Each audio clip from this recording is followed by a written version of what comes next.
Champion jockey Michael Walker is tonight fighting for his life in a Taranaki hospital. Walker and two friends were pig hunting in a remote King Country bush when he fell. Reports suggest the former champion New Zealand apprentice fell 70 metres over a bluff, landing in a creek. Walker was airlifted to hospital in a critical condition, having sustained significant head injuries.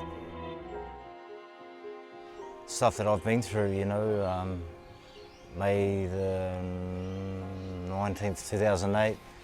Fell 70 metres from a cliff with a 100-something kilo pig on my back. Was in a coma and life support, died, come back. Car crashes, race crashes. On August the 2nd, I think it was last year, I was in hospital for 6 weeks. I don't remember 1 second even from it. But they didn't know whether I was going to survive.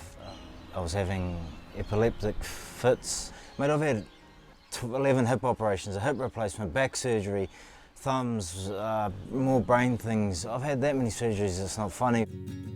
It's been an incredibly challenging one for him and also his family, but I think he's in a sanctum. What it did show, I think, when the incident happened that ultimately has ended his riding career is just how many people were around him from different sectors of racing, both here in Australia and obviously back at home as well.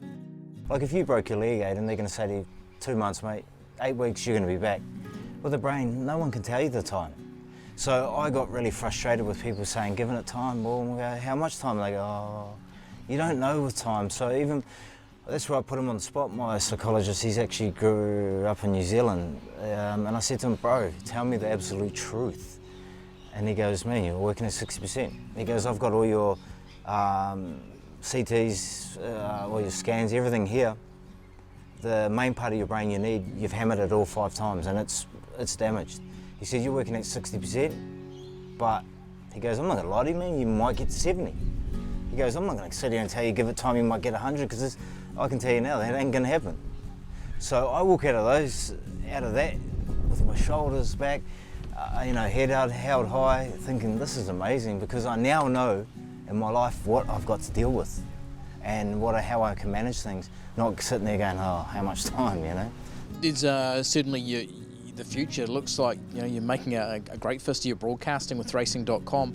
How much concentration and things does that require and pressure does that put on your faculties? Yeah, a lot. I'm very, very lucky with Nigel Carmody, who I do it with. He can manage me throughout the day. Aidan, if he sees me and sees, geez, cuz, he knows in his mind, but he'll be like, geez, cuz, he's a bit tired. He'll leave me out, that type of thing.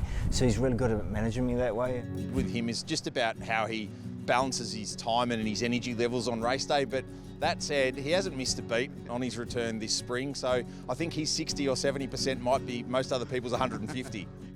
Because as you know, and you have the cameras or the lights in your face all day, that makes you tired, man. So having that, taking a walk and come back, actually, it gives me a little bit of freshness, and I actually get back in there like, yeah, that's what we got, so that's pretty good, man.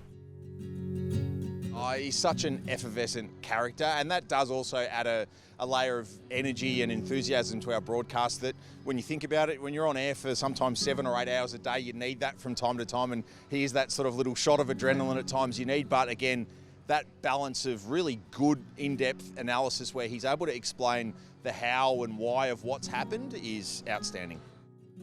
Physically, you've changed a bit. How are you feeling about being a bit bigger?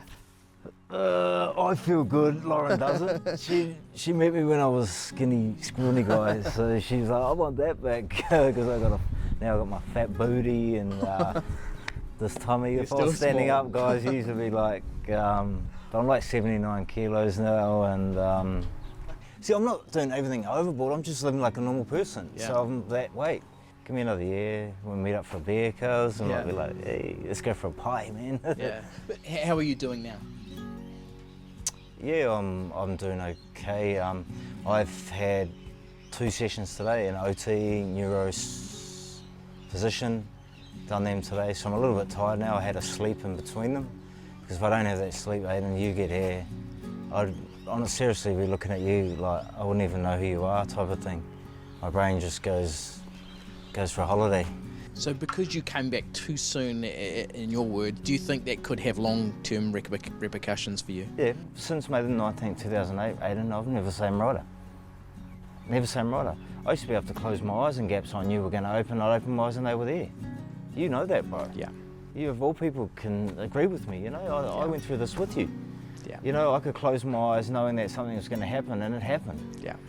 Now I just think about it 20 metres before something was going to happen, and I would never make it happen, or I would never jump into that when it was happening. It would close by the time I'd make up the decision to do it. I was never the same rider since 2008.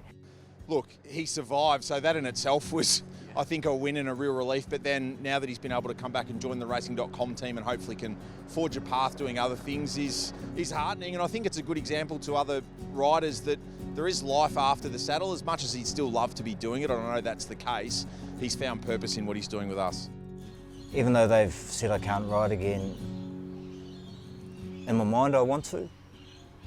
Don't get me wrong, I want to do it. Every day I wake up I want to do it, I miss it. It's just who I am now, I'm a different person. I feel it every day, I'm different to who I used to be. I'm working at 60% with the brain, but I can still be a partner and be a father.